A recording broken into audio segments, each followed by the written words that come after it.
O Senhor esteja convosco. Ele está no meio de nós. Proclamação do Evangelho de Jesus Cristo, segundo Marcos. Glória a vós, Senhor. Naquele tempo, tendo Jesus e seus discípulos acabado de atravessar o mar da Galileia, chegaram a Genezaré, amarraram a barca. E logo que desceram da barca, as pessoas imediatamente reconheceram Jesus, percorrendo toda aquela região. Levavam os doentes deitados em suas camas para o lugar onde ouviam falar que Jesus estava. E nos povoados, cidades e campos aonde chegavam, colocavam os doentes nas praças e pediam-lhe para tocar ao menos na barra de sua veste. E todos os que tocavam ficavam curados. Palavra da salvação. Glória a vós, Senhor. Que a palavra de Deus perdoe os nossos pecados. Amém.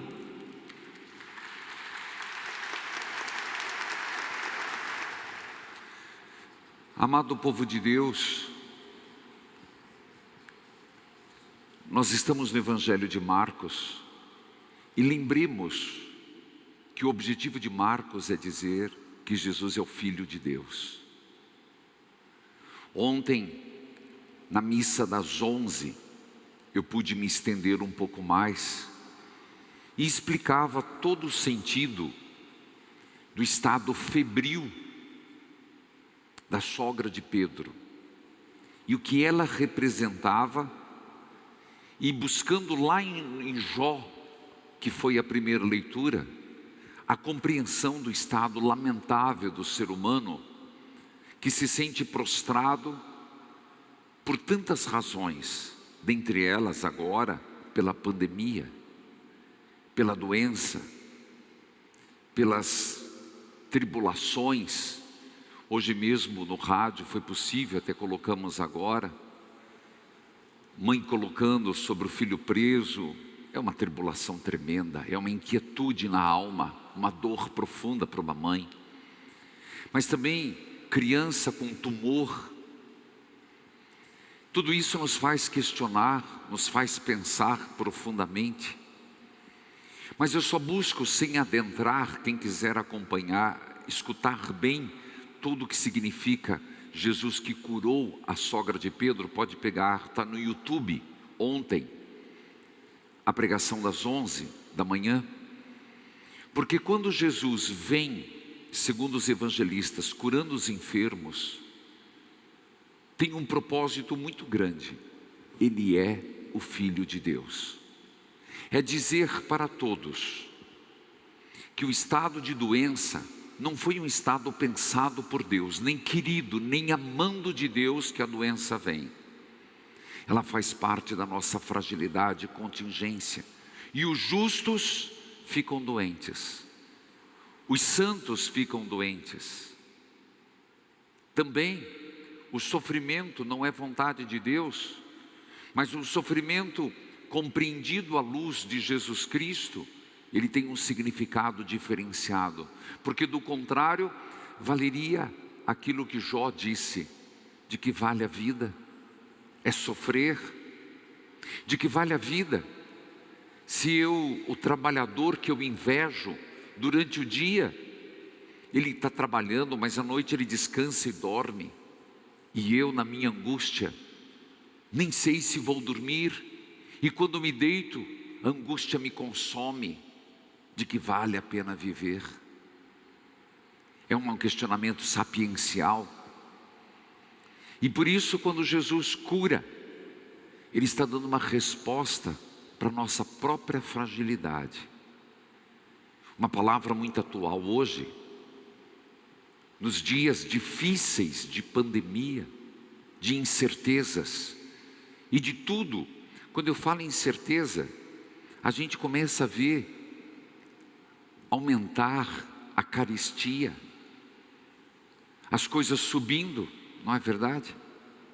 É só observar o que você gastava meses anteriores no mercado, e o que você gasta hoje, isso dá uma inquietude na alma muito grande. Ainda mais aqueles que têm vão tateando, vão administrando. E quem não tem? O que será?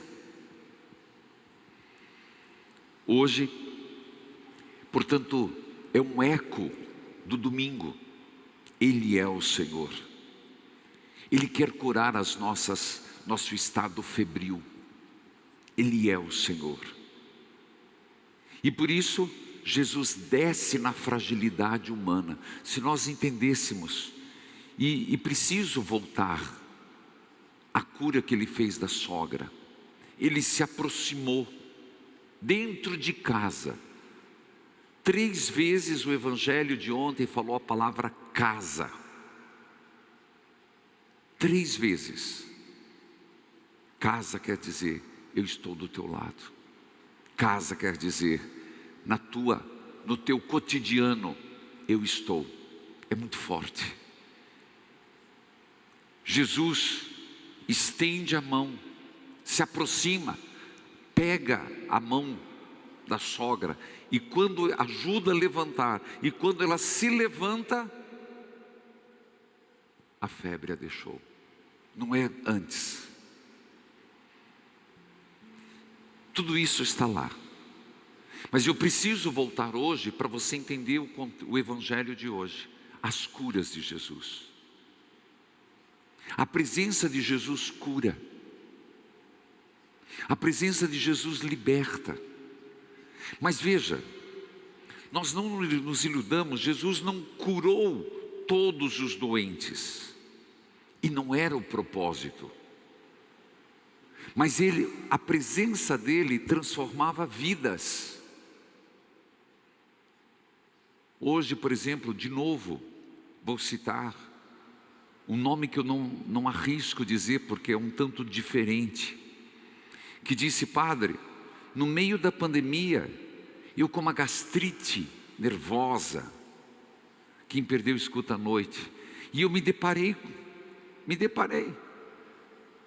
assisti o senhor na quarta, depois no domingo a 1h no Rede Vida, e vim para a obra, sou associado, mas a minha vida foi transformada. Essa palavra assim, vida transformada, é aquilo que mais nós queremos. Então aqueles que Jesus curou, tiveram a vida transformada. E foi no boca a boca, um dizendo, Jesus é diferente. Por isso o evangelho de hoje, mais uma vez, Marcos sempre imediato. Marcos não para. Marcos parece que quando quer contar de Jesus é um serelepe. Desculpa a palavra, mas quer dizer, o reino dos céus está próximo, então se aprontem. Jesus, olha, veja, acabou de atravessar o mar da Galileia. Chegaram em Genezaré, amarraram a barca, sempre movimento. Logo que desceram da barca, movimento. Deus é movimento. O que nós escutamos na primeira leitura hoje. Em 7 dias Deus criou o mundo.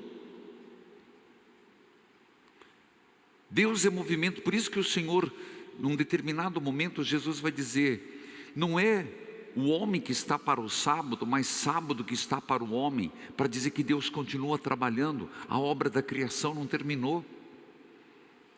E é impressionante você perceber que a primeira leitura ressalta a primeira criação, Jesus, a definitiva criação. Na palavra de Deus se cria, na palavra de Jesus se cria também. Por isso, logo que desceram da barca, as pessoas imediatamente, pega quem está com o aplicativo, perceba, impressionante como Marcos tem uma característica muito própria. Que característica, padre? Já expliquei, mas nunca é demais. O reino dos céus está próximo, convertei-vos, crede no evangelho, está próximo, vamos. Eu até brinco, para de enrolar com Jesus, meu filho. Deus a gente não enrola. Chega de enrolation. De novo, eu quero que você entre nessa dinâmica de Marcos. E aquilo que eu falei no ato penitencial. Você está nesse movimento para Deus? Está nesse movimento? Ou você é uma pessoa estagnada, parada? Gente, cuidado. Água parada cria dengue. Não por acaso o retiro, inclusive faço um parênteses com duas colcheias. Primeiro parênteses, o retiro dia 5 e dia 6, é isso, né? 5 e 6, 6 e 7, que veio errado, por isso que me confundiu a cabeça. Está rodando por aí, e eu recebi, obrigado Wilson, me mandou um mailing que não é nosso, e se foi nosso vai ser corrigido agora na reunião às 2h da tarde. Primeiro, a data errada. Segundo, informações erradas. Então, fiquem, eu vou fazer um parêntese com duas colcheias. Parênteses, o retiro será, fique na minha palavra, dia 6 e dia 7, sábado e domingo. Ainda não falei o início, mas será transmitida pela TV Evangelizar gratuitamente, Rádio Evangelizar gratuitamente, YouTube Padre Manzotti gratuitamente.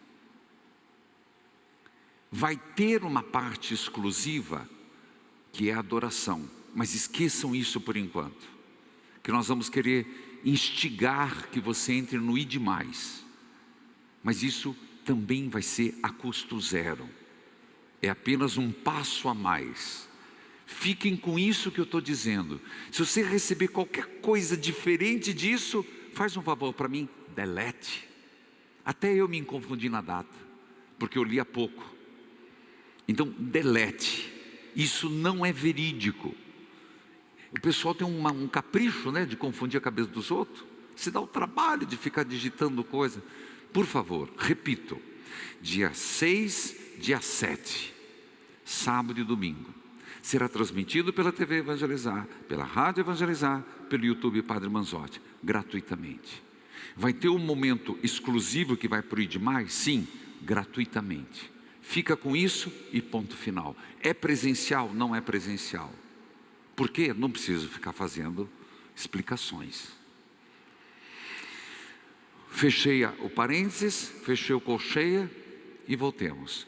Por que citei o retiro? Porque exatamente nós vamos falar livres para servir.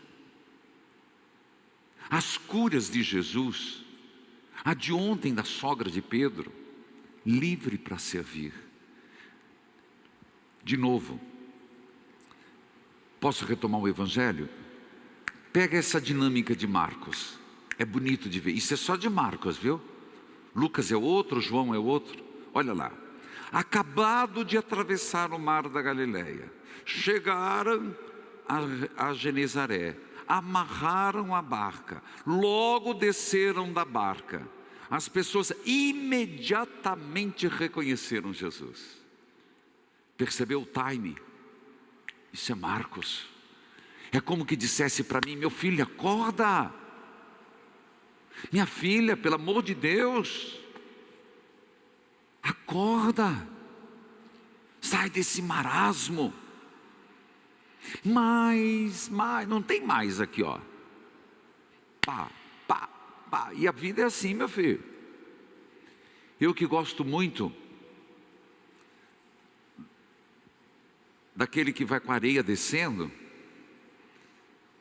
A vida é assim, é uma areia que está passando. E se a gente não tomar decisões, vai terminar. Vai acabar. Mas não é para aproveitar a vida, para decidir por Jesus.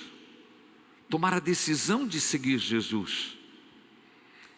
Seguindo, percorrendo toda a região, levaram os doentes, deitados em camas. Que visão! Marcos é muito bom para Léxio Divina. Se alguém me perguntar, eu quero começar a fazer a leitura orante, que faz parte do nosso carisma. O melhor evangelho é Marcos. porque Ele nos dá as deixas. Ele, por ser sucinto, apesar de ser sucinto, Ele nos conta imagens. Levaram os doentes deitados nas camas para o lugar onde havia falado que Jesus estava. Veja, nem tinham certeza, mas ouviram falar que Jesus estaria em Nazaré, foram para lá. Ouviram que Jesus estaria em Cafarnaum, levavam. Ouviram falar que Jesus estaria em... agora a nova cidade que foi descoberta agora, Magdala, estavam lá. Ouviram que estava em Naum, foram lá. Os povoados, cidades e campo onde chegavam, colocavam os doentes nas praças. Percebe que são pessoas levando os doentes? Percebe como eu e você temos que levar, se não podemos levar fisicamente, pelo menos levar em oração?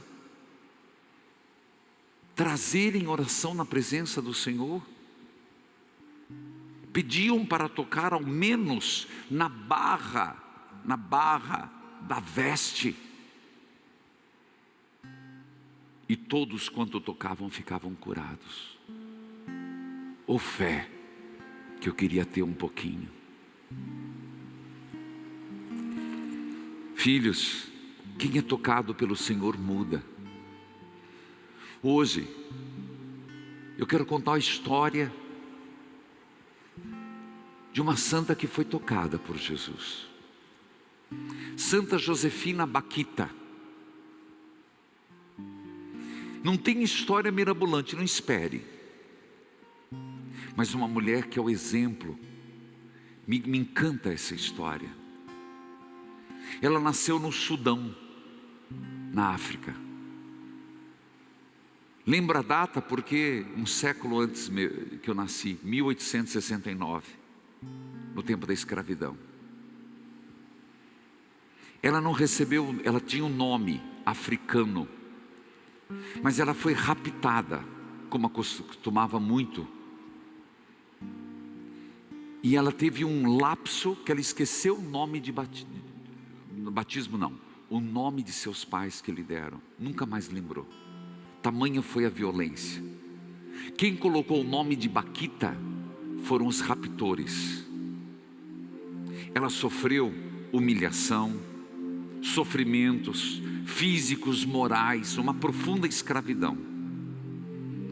E acabou, até que um dia foi vendida como mercadoria. E acabou sendo propriedade de um cônsul italiano. O cônsul a levou para a Itália, na cidade de Veneza. E era isso mesmo, escrava. Nasceram 2 filhos deste cônsul. A esposa do cônsul se afeiçoou a Baquita. E ela se tornou a babá das crianças. Esse grande comerciante de Veneza teve que voltar à África, mas aconselharam: não leve seus 2 filhos. E deixaram os 2 filhos num convento, a cuidado das freiras, com a babá Baquita. Com 21 anos, ela ouviu falar de Jesus Cristo, Baquita, e foi batizada com 21 anos, e o nome de batismo dela, Josefina.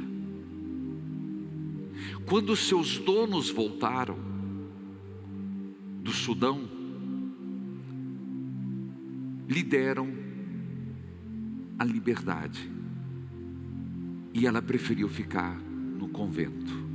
Depois de um período longo de discernimento vocacional, se tornou uma religiosa.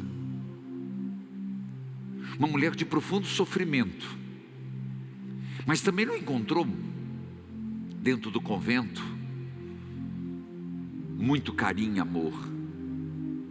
Os serviços mais simples lhe foram dados: cozinha, varredora de quintal, para cuidar do guarda-roupa, cozinheira, lavadeira, bordadeira.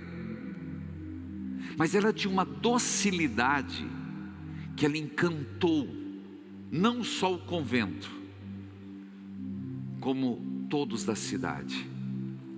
Duas frases dela são memoráveis. Ela dizia: as suas irmãs. Veja, uma pessoa que foi escrava, uma pessoa que foi vendida como mercadoria, uma pessoa que apanhou, uma pessoa que perdeu até o nome que seus pais lhe deram. Ela dizia: minhas irmãs, sejam boas, amem a Deus, rezai por aqueles que não conhecem. Se soubesseis a grande graça que é conhecer Deus. Ela morreu idosa, com uma dor terrível, doença grave. E no final da vida, toda o que ela sofreu na escravidão lhe veio à mente.